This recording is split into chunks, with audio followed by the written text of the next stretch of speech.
Ariana Grande is trending for allegedly stealing a married man from his wife. Again, let me just bring all of you up to speed if you are unaware of what's going on. So basically, Ariana Grande and Ethan Slater, they are currently dating, but people are saying that they have broken up. We're not sure. So it all started in November 2021 when Ethan and Ariana were both cast in Wicked. Then we fast forward to July 2023 and there are rumors that Ethan and Ariana are dating. Then Ethan files for divorce from his wife Lily J on July 26th, the same year 2023, when he is allegedly dating Ariana Grande. And literally the next day after Ethan has filed for divorce, insiders are claiming that Ariana and Ethan are full on dating. Mind you, it was reported that Lily J, Ethan's ex-wife, had just given birth in August 2022, and then Ethan filed for divorce basically a year after. Yeah, so it was not looking good for them, and the media was dragging them. Both of them, both Ethan and Ariana, have been dragged respectfully. It was especially not looking good for Ariana because she had just filed for divorce from her husband Dalton Gomez, and now she is being labeled a homewrecker. If we fast forward to 2025, there are rumors that Ariana has broken up with Ethan to pursue another married man, Aaron Taylor Johnson. And just to be clear, there is literally no proof about this. It's all TikTok chatter, clickbait headlines, and online speculation. But of course, this hasn't stopped the homewrecker narrative from taking off again. But what's really interesting is that layered on top of these homewrecker rumors is the idea that Ariana Grande might just be infantilizing herself, that she's leading into a cute, innocent girl next door persona to dodge criticism or soften the backlash. In other words, by presenting herself as soft, small, and harmless, the narrative suggests that she becomes less blameworthy. This isn't just about Ariana Grande. The infantilization of women is a long-standing cultural pattern. Presenting women as soft, harmless, or less threatening allows society to control them, dictates what behaviors are acceptable, and prevents them from full accountability, while also limiting their power. Ariana Grande's public image, whether intentional or not, which is a big debate we're going to talk about today, highlights how these dynamics play out. Also, it's important to note that Ariana Grande's relationships have been dissected in the public eye, and the homewrecker narrative is an example of it. So in today's video, we are going to break down how her love life reflects these cultural dynamics, whether these infantilization accusations have any truth to them, and what her story reveals about the way society treats women, specifically women who look like her and women who don't. By the end of today's video, we are going to answer these questions. How does the infantilization of women shape the way we judge their love lives, their choices, and their power? And who gets to be infantilized and who doesn't? Let's get into this video. Yeah.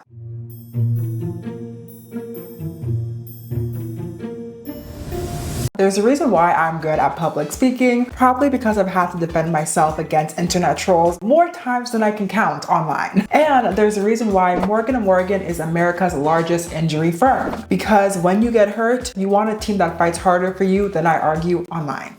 Morgan & Morgan has over 1,000 attorneys nationwide, and they have recovered more than $25 billion for over 500,000 clients. And trust me, it's not just talk, their results are actually wild. One of their clients in Pennsylvania actually received a $29 million settlement after previously only being offered $500,000 from their insurance company. And another client in Florida received $12 million after their insurance company only offered them $350,000. It is just so crazy that one decision can change your life so much. Imagine their clients had accepted the initial offer. Just imagine that. Not all law firms are created equal, and hiring the wrong one can seriously cost you. I mean, did you hear the numbers? So if you or your friend or your family member are ever injured, which I hope not, because of someone else's negligence, you can check out Morgan & Morgan. You can start your claim with just a click, no need to leave the house. Just head to my link, or you can check out the description box down below or the pinned comment. And the best part is that they are free unless they win. Thank you to Morgan & Morgan for sponsoring this video. Now let's continue.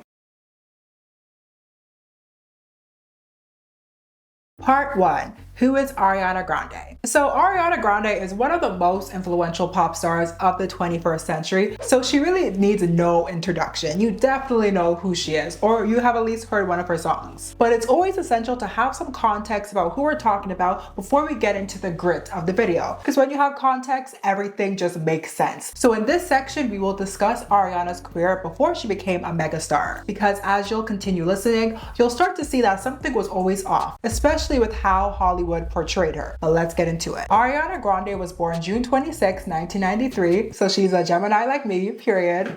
Shout out to the Geminis. But she was born in Boca Raton, Florida, to her mom, Joanne, and her dad, Ed. She also has a half older brother, Frankie, who honestly became an own personality in his own right. From the beginning, Ariana wasn't just a kid who liked to sing or act. She was already chasing the spotlight. By only 8 years old, she was performing in local theater productions, starting with the Fort Lauderdale Children's Theater, where she played the lead role, Annie. Y'all know the musical, the movie Annie, the one with the Chucky looking wig? Yes. The one that people said that Ice Spice's hair looked like. Yeah, that. Around the same time, she was singing with orchestras on cruise ships around South Florida, and she was literally only 8 years old, so that was very, very impressive. As someone who has studied voice for quite some time, I can appreciate a good voice, like a voice that just sounds so beautiful, just like angels in my ears. I can truly appreciate that, because no shade, a lot of the talent out here, they can't sing. If you really want to get into the technical side of singing, yes, there are a few things that she can improve on, of course, but nonetheless, she is still a phenomenal singer. But while she was singing her heart out on these cruise ships, her parents were separating, which is important context when discussing the identity she would later construct, or at least portray. Basically, a girl who finds safety and validation through performance. Her first real breakthrough came out in 2008 when she landed a Broadway role at the age 15 in the musical 13, which is a coming-of-age story set in New York. From there, she picked up roles in musicals, popped up in online series, and slowly began breaking into Hollywood as a teen actress and singer. Even with all of that, she still went to high school and she graduated in 2012 while steadily laying the foundation for what would become one of the most curated celebrity identities of our generation. But it wasn't until 2010 when Ariana Grande would land a role that would cement her public identity for years to come. At just 16 years old, she was cast in Nickelodeon's Victorious, a show centered around a group of overly talented teenagers at a performing arts high school in Los Angeles. Ariana Grande played Kat Valentine, the sweet, clueless redhead with a baby voice, and always in a near constant state of confusion. She was becoming the prototype of infantilized femininity that millions of viewers would internalize. I religiously watched Victorious when I was younger, and even to this day, I still watch the show just because the cast, they are extremely talented. Like all of them, literally every single one of them, they can sing, act, dance, do whatever. They are very talented. Maybe not dance. I don't remember anyone being a good dancer, but they could sing. And Kat was a fan favorite, and she was also my favorite character. Everyone could see just how talented Ariana was. Because don't get me wrong, the whole cast was talented, but Ariana's vocals were just on another level. Some people even questioned why she was cast in the show because she was only a supporting character. And typically you expect the main character of the show to be the best of the best, like the best actress and the best singer. Victoria Justice was the main character and she fit that role perfectly. However, the decision to cast Ariana and Elizabeth Gillies, who played Jade, as the supporting characters was confusing because these ladies, they were extremely talented, and some felt that they were a little too talented to just be the supporting roles. Due to this, there were a lot of comparisons between Victoria Justice and Ariana Grande, which led to rumors that they were beefing behind the scenes,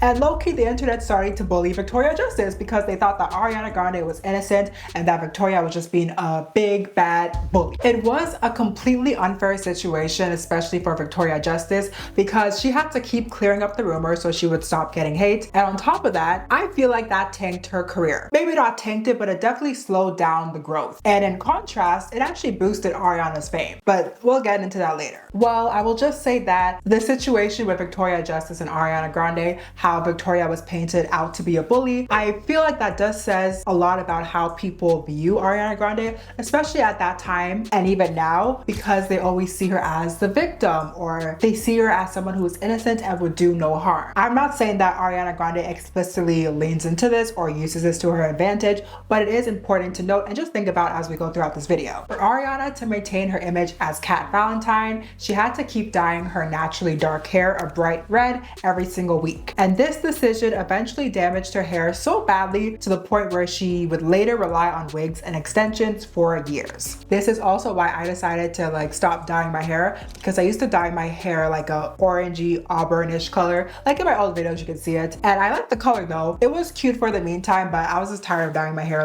constantly, because I think I dyed my hair for a year straight. So I was like, let me not break off my hair just yet. Anyway, Victorious ended up running for 4 seasons before it abruptly ended in 2013. But by then, Ariana's persona was already stamped into the minds of audiences. Small, girlish, and harmless. After the show's cancellation, Nickelodeon doubled down on that persona by putting her in the spin-off series titled Sam and Cat, alongside iCarly star Janet McCurdy. The show premiered in 2013, but behind the scenes, rumors spread quickly that Ariana was becoming resentful of constantly playing the same childlike character. Sam and Cat ended just 1 year later in 2014 after only 1 season, marking the end of Ariana's Nickelodeon era and the beginning of her complicated transition from baby girl to womanhood. Even though Victorious turned Ariana into a teen idol, the role was more of a stepping stone rather than a dream fulfilled. Acting wasn't her end goal, it was just the vehicle that got her through the door. In a 2014 interview with Rolling Stone, she said it bluntly, "I hate acting. Music has always been first." And this is important because even though the world was falling in love with Ariana Grande as Cat Valentine, Ariana was already trying to shed that identity, which is typical for any child star. But as we'll see, the public wasn't ready to let her grow up. And maybe she played a part in that. So I wanted to get y'all's perspective on this topic, so I asked you this question on Instagram. Which type of femininity attracts more public attention / protection? 28% of you said cute and childlike, which fits exactly with the idea of infantilization. Women who appear smaller, softer, or more innocent tend to get more attention and sometimes protection. But notice how a whopping 42% said depends on race and body type. And that's huge because it highlights that infantilization isn't universal. It's selective. Not everyone gets to be infantilized, and I know the way I'm saying it probably sounds like getting infantilized is a good thing. Everything has its pros and has its cons. In some situations, being infantilized might actually be beneficial because you can escape blame. But if you are seen as womanly or old enough to know better, you're not going to escape accountability. Also, attractiveness definitely is intertwined with being infantilized or even just escaping accountability anyways. So I do agree with this answer that it definitely depends on your race, your body type. If you fit into those narrow ideals of what is considered feminine, hey, it just might make your life easier. I've told this story before, so I'm not gonna say the full story, but basically when I was 16, I got my first job because the nephew's manager found me attractive. So he put in a good word for me. And I know this because he literally said it to my face, and the whole time I was working there, he was trying to flirt, trying to just do too much. So it really is a thing. And it was not fun though. I mean, at least I got my job. Cool, I was happy with that, but it's a mess. Then we have 23% who said neither. Women are always criticized. Then only 7% said mature and confident, which shows how rarely confidence alone gets women the same level of social indulgence or fanfare. That's also why I feel like the girl boss era low-key failed, because A, it was pretty toxic. They're just doing too much and they're doing too much. But B, I feel like realistically, like society rewards smallness, femininity, and just like not being a girl boss or whatever. So I also feel like that's why just the girl boss era just like crashed. I mean, I was in the girl boss era. I was really in it. But now looking back, I'm like, yeah, they were doing a lot. But anyways, thank you all so much for participating. It always makes these videos interesting. I got a lot of interesting DMs too, and I was trying to reply to everyone because you guys just gave me really interesting insights to add into this video. So thank you for that. If you want to be part of future poll discussions, make sure you check me out on Instagram. It's NK's World with 2 Ds. Now let's get back to Ariana. So while Ariana was still filming for Victoria, she decided to open up a YouTube channel and start posting her covers there. This caught the attention of Republic Records president, Monte Lipman, who signed her in 2011. Her first single, Put Your Hearts Up, dropped that same year. It was bubblegum pop to the extreme. It was pink, there was glitter, you had this fake spray tan, the pink gown, like it was literally giving manufactured positivity. It was giving kiddish. Ariana later came out to say that she did not like the song at all and it did not feel true to her, which kind of hurts because when I was younger, I enjoyed that song, but looking back, I can definitely see why she did not want to produce music like that as an 18-year-old. Ariana hated the song so much that she decided to switch directions completely. She started working with songwriters and producers who aligned with her actual taste: R&B, 90s pop, and diva vocals. In 2013, she released her debut album, Yours Truly, and everything changed. Gone was the bubblegum. This time she stepped into a more mature sound, inspired by women like Mariah Carey and Whitney Houston, women who were allowed to be powerful and exude grown woman energy. The album debuted at #1 on the Billboard 200, making her one of the few women in history to have a #1 album as their debut album. So it was a huge deal. It was a great record, not her strongest, but definitely a great start. And I was a huge Ariana fan, so I listened to the album like every single day. And I still am a fan to this day. Like if she releases something, I'm gonna listen to it. And even though the album did feel more grown and she was no longer Cat Valentine, it still had this cutesy girl next door vibe. Ariana was young though. She was in her early 20s when she released the album. Plus she was short, she was a petite lady. So she already kind of had that teen girl look. Plus none of the songs on that album had any cuss words. Of course, cussing in your song does not mean you are an adult, but the way that mainstream pop is set up, usually like you have a couple of cuss words or the songs have sexual undertones to them. And Ariana's didn't really. And if they did, it was so hidden that you couldn't really sense it. So definitely gave grown, but not grown, if that makes sense. Like for example, her video right there, it was a recreation of the Romeo and Juliet love story. And it was nice, but one could say that it gave high school romance vibes, which is perfect for kids. Like kids love watching high school shows and things like that. Plus, we have to remember that Ariana Grande literally had just broken free from Nickelodeon. So most of her fan base was still kids, including myself. Well, I'm not a kid now, but at the time I was a kid when it came out.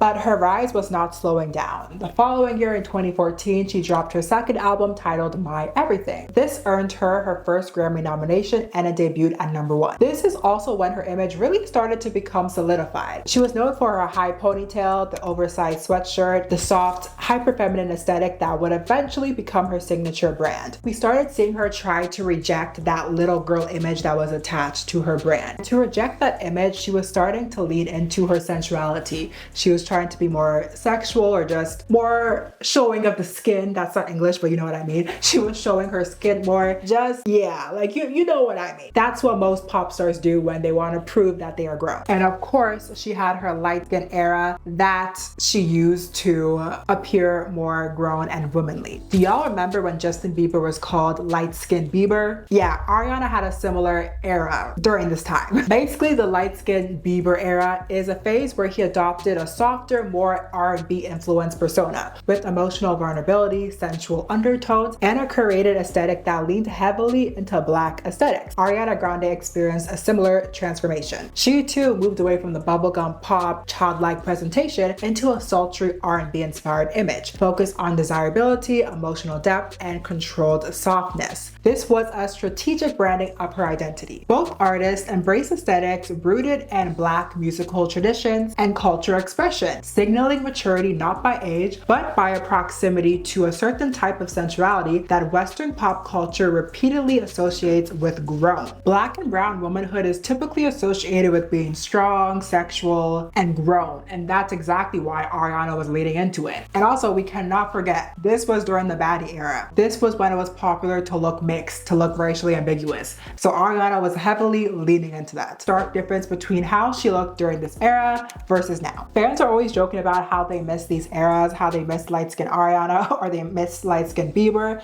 And it is funny, and I will say the music was great during that era. Journals is one of Justin Bieber's best works out there. Maybe even his best album. I honestly loved it. I listen to it to this day, and that was at the peak of his bad boy era, light-skinned boy era. But while it is funny to joke around and say, yeah, we want the light-skinned Ariana and light-skinned Bieber back, it is still pretty problematic. Non-Black artists, not only just Ariana and Justin, have repeatedly used urban aesthetics and music to be taken more seriously. Over the span of several years, Ariana didn't just experiment with aesthetics. She strategically reconstructed her racial presentation. Her styling, mannerisms, and even facial contouring started to signal ambiguity, suggesting that she might be Latina, Middle Eastern, or even Black adjacent. But she is none of those things. Ariana, she is a white woman born to two white parents of Italian descent. But we know what y'all be saying about the Italians. Have y'all heard the Italians say, I'm not white, I am Italian?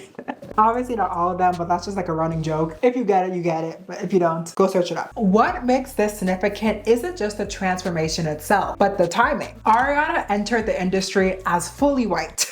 I think think she had a bit of a tan when she first entered, but for the most part, there was no confusion whether she was white or not. It was only after when she secured her fame that she began adopting features and aesthetics aligned to Black culture. And then she shed those same features when it was time to be taken seriously by mainstream institutions. The clearest example is her 2018 British Vogue cover, where she re-emerged with pale skin, natural hair, and a soft, delicate styling, basically reclaiming whiteness as a visual tool for innocence and respectability. And before the Ariana fans try to attack me, they probably will, but honestly, I don't care.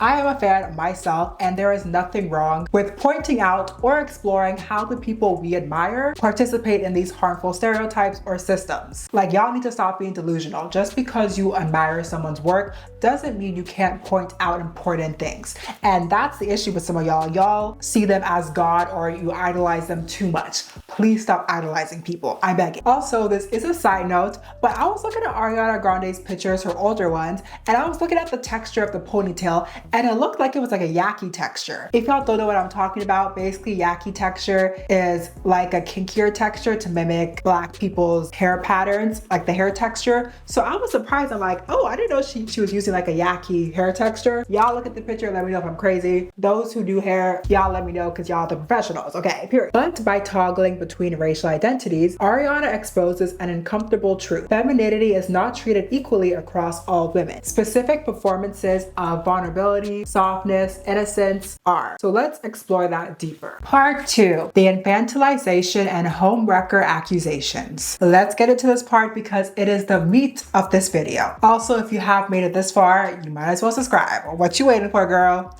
Click that button, either here or here. I don't know where it is, but make sure you click it. Okay, let's keep going. So what does the infantilization of women actually mean, and why do people keep accusing Ariana Grande of doing this? There are several comments and Reddit threads discussing this and accusing Ariana of infantilizing herself. One of them has a video that I put on the screen right now, and they use that as proof that she is infantilizing herself. So before we discuss whether she is, let's discuss what we mean by the infantilization of women, or infantilization, period. At its core, infantilization is a power tactic. When women are treated like children, it reinforces the belief that they are less competent, less rational, and less deserving of authority. Historically, infantilization has been used to justify keeping women out of certain jobs, preventing them from voting, denying them property rights, and even policing what they wear. The logic is simple. If women are like children, they need supervision, not autonomy. And while laws have changed,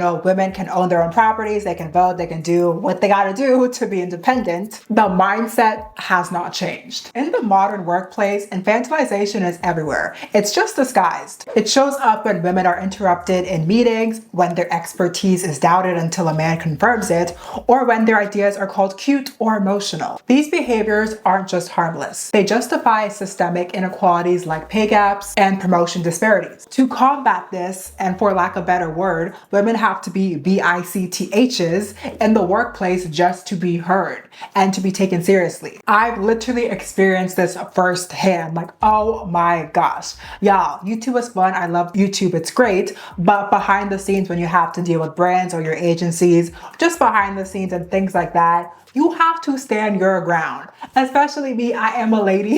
If you're not standing your ground, if you're not being aggressive, if you're not pushing or just being on top of stuff, they will literally treat you as if you don't know anything, and they will try to take advantage of you. I've learned that a lot this year. Before, I was focused on being liked, being too accommodating, trying not to create any enemies. But in the end of the day, this is low-key a business. Not even low-key. This is a business. So I'm like, bro, I am getting screwed over too many times. I have to put my foot down. So all of a sudden, when I started being more aggressive and more firm and saying things how it is, all of a sudden, everything that I asked for beforehand that was too much to do, suddenly now they can do it.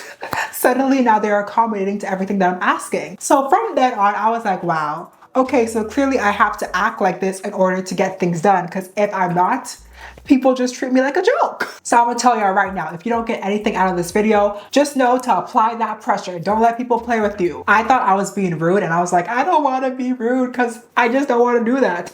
But once I put my foot down, it started to change. So put y'all's foot down too. Period. Anyways, I'm kind of getting off track and I'm kind of getting heated because, ooh, that really brought out emotions in me. But let's shift gears right now. Because this concept of infantilization, it doesn't only just show up in business, it shows up in everyday life, in people's relationships. The aesthetic side of infantilization is just as powerful, just as strategic, and just as dangerous. Women who present themselves in a soft, polite, innocent, vulnerable way are often rewarded with protection because they're seen as, you know, the damsel in distress, I can't do anything, I need help. It's giving that vibe. I think what if you swiped up and actually said damsel in distress, referring to my question that I asked you on Instagram earlier. But that protection that these ladies are afforded come with a cost because they are not seen as powerful or autonomous. But the question is, do they really care about that cost? Is the protection worth it? And this is precisely why Ariana Grande is a perfect case study when discussing the homewrecker stuff and the infantilization stuff. Since 2020, Ariana's look has noticeably changed. She dropped the yaki ponytail, the tan, the black scent, really everything. I love my MAC lipstick.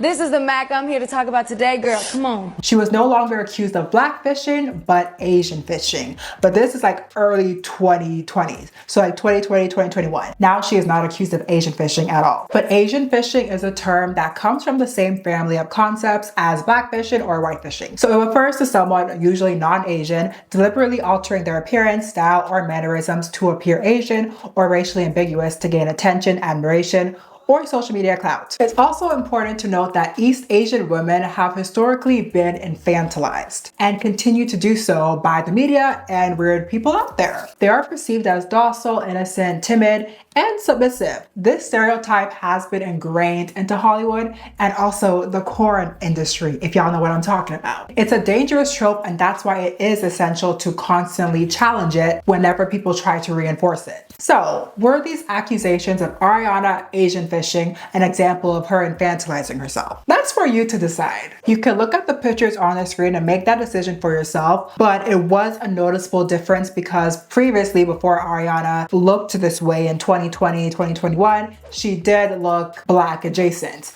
And then 2020 hit and then her look changed. And now what? It's 2025 and her look has continuously changed. So I won't say that Ariana Asian fishing is an example of her infantilizing herself. However, East Asian women are already infantilized, which is important to note. It's not right, of course, but the media and I know I said it before, but really y'all, the porn industry, y'all be infantilizing them and it's nasty. But let me know your thoughts on this particular topic. But before we really talk about the implications of infantilization, I want to also bring up the homewrecker narrative too, because I feel like it ties into this conversation. Both are complex, and especially when you put it together as complex, but we're gonna work together to try to dissect it. So right now, Ariana is trending on TikTok because there are rumors that she has been eyeing the actor Aaron Taylor Johnson, or was seen getting lunch with him, something like that. It was some blind item. Aaron Taylor Johnson is a British actor best known for his roles in Kick-Ass and Avengers Age of Ultron. People talk about his personal life a lot because at 18, he began dating Sam Taylor Johnson, a 42-year-old film director he met while filming Nowhere Boy. Yeah, but it doesn't stop there. They got married when he was 22 and Sam was 45.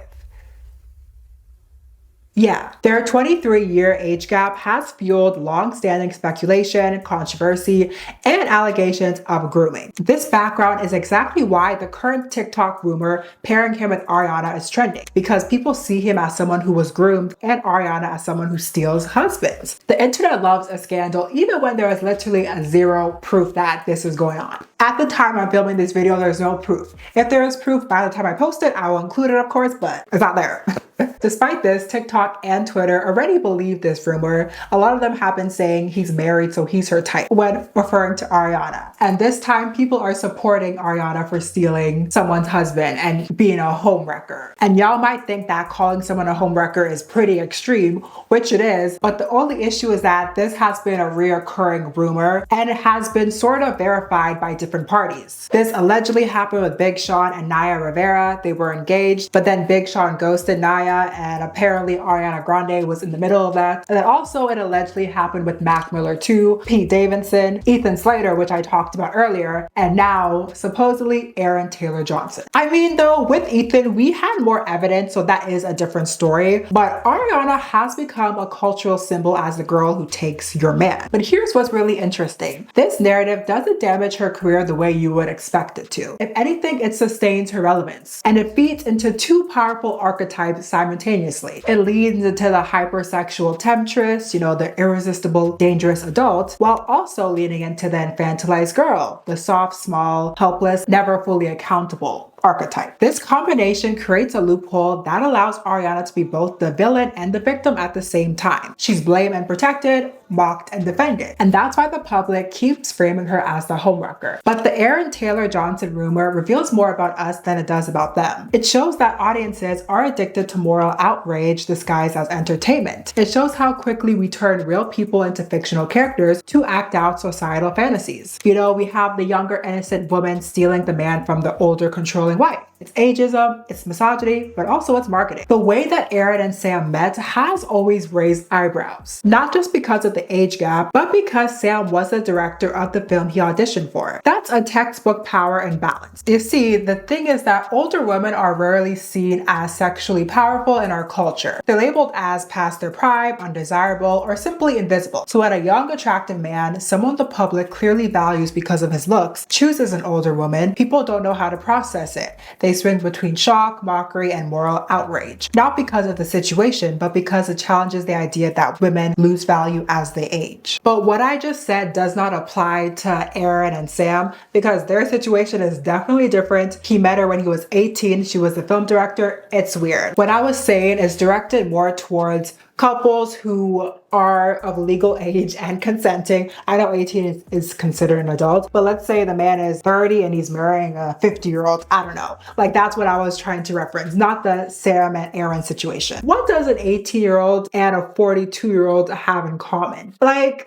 please, let me know. Even 22, that's pretty young to get married. And to get married to a 45-year-old? What the hell? What the hell, But as far as we know, Sam and Taylor are still together. They've been married for a long time, and I believe they have children too. So yeah, to many people, Ariana represents the younger and more desirable woman who supposedly restores the natural order of things, kind of like the young starlet replacing the older woman. Whether or not there's any truth to the rumors doesn't really matter. What matters is how quickly the public envisions Ariana fitting into a specific fantasy. That femininity, power, and worth are regained by returning to youthfulness. And this connects to Ariana's infantilization. I mean, when you think about it, you just realize that Ariana has been through so many phases in her career. She started off, then she did the black fishing, the Asian fishing, and now she supposedly has returned to whiteness. It's just a lot. It's honestly a lot. Low-key, I feel like that's even its own separate video to kind of go through all the phases that she has gone through,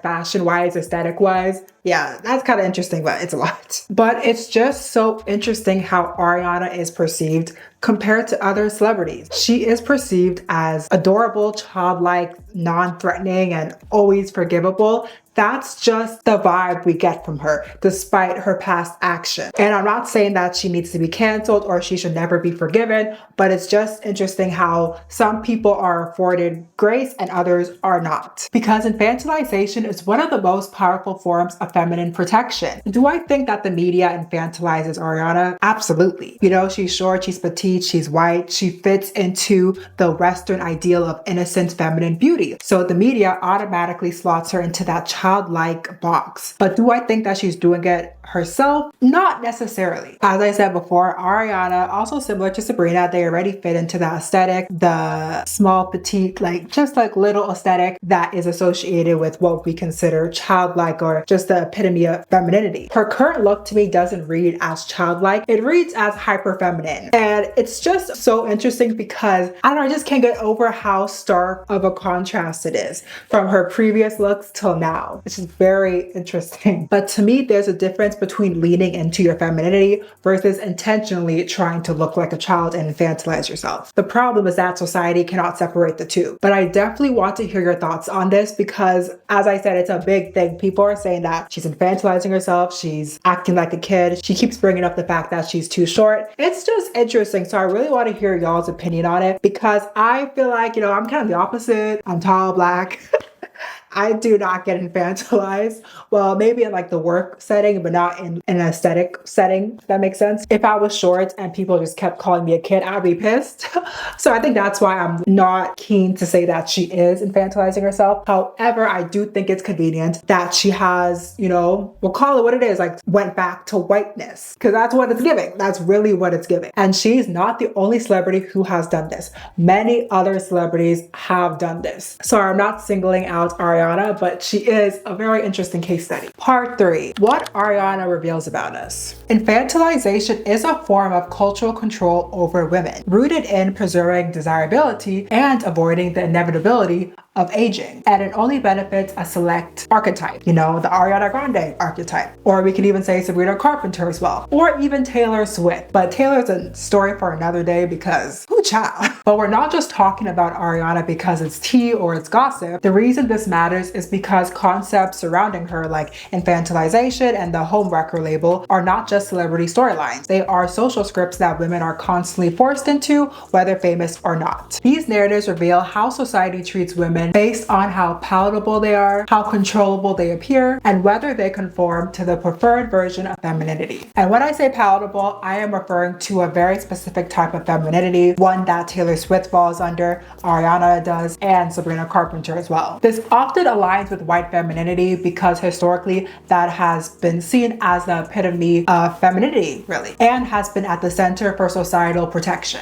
We could even think of the concept of white women tears. Have y'all ever heard about that? It's basically the saying that a white woman's tears are always prioritized and cared for, often at the expense of others. History has shown us that a single accusation or display of distress from a white woman has had the power to ruin lives. And it's not about individual white women, but about a system that grants innocence and victimhood to certain women automatically while denying it to others. So Ariana, whether intentionally or not, she benefits from this archetype. Her femininity and just the way she looks really is culturally coded as someone who deserves protection, who is innocent, who doesn't know right from wrong. And it tells us everything about how infantilization is not just a beauty trend, it's a mechanism of social power. Ariana's fan base often defends her with the intensity you would expect for a child being bullied, not a 32-year-old woman who is highly successful. And the protection doesn't even feel like loyalty. It just feels like it's rooted in the idea that she is fragile, delicate, and therefore incapable of any wrongdoing. With the Ariana-nators, is that how you say Ariana-nators? But with her fan base, it's just a lot. They are very aggressive and it's like it's their job to take care of her. Similar to Taylor Swift's fans. Obviously not all of them. I'm not trying to generalize both fans because I would consider myself an Ariana stan, but it's just interesting. And that tells us something important. We don't just stan these women, we infantilize them in order to keep loving them. I feel like these ladies have done a good job at creating that parasocial relationship where the fans feel the need to be protective over these ladies. And it's just interesting because when people call out Ariana Grande for blackfishing or Asian fishing or the Homewrecker accusations, they will defend her like crazy. Just interesting how they defend her. They don't dispute what the person is saying. They just say she has more money than you, she's better, or who cares, or you're obsessed with her. We can hold people accountable or at least bring it up, but the Ariana-nators, they don't allow that to happen. Anyways though, what I will say about this Ariana situation is that it's easier to excuse problematic behavior when you frame a woman as too soft or pure to be held responsible. And when it comes to the Homewrecker allegations, I feel like this is part of her brand, but doesn't necessarily affect her career because of how she looks, how she's perceived. For other people, I feel like, at least back in the day, it would have been a big deal or would have left a huge taint on their reputation. What's interesting is that this Homewrecker narrative and the infantilization of Ariana actually work together and not against each other. On one hand, she's portrayed as the soft, delicate girl who's too sweet to know what she's doing, someone who just falls in love too fast and can't be blamed. On the other hand, though, she's framed as a seductive threat capable of stealing any man she wants. These two extremes might sound contradictory, but they reveal a larger larger truth. Certain women are granted power without accountability. If she's seen as innocent, she can't be held responsible. And if she's seen as dangerously desirable, then she must be controlled. Either way, she's never allowed to exist as a fully rational adult, making her own choices. And that's the point. Infantilization isn't about protecting women. It's about controlling how we perceive them. Using infantilization as a form of feminine protection does work, but as I said before, you have to look a certain way. And history has proven that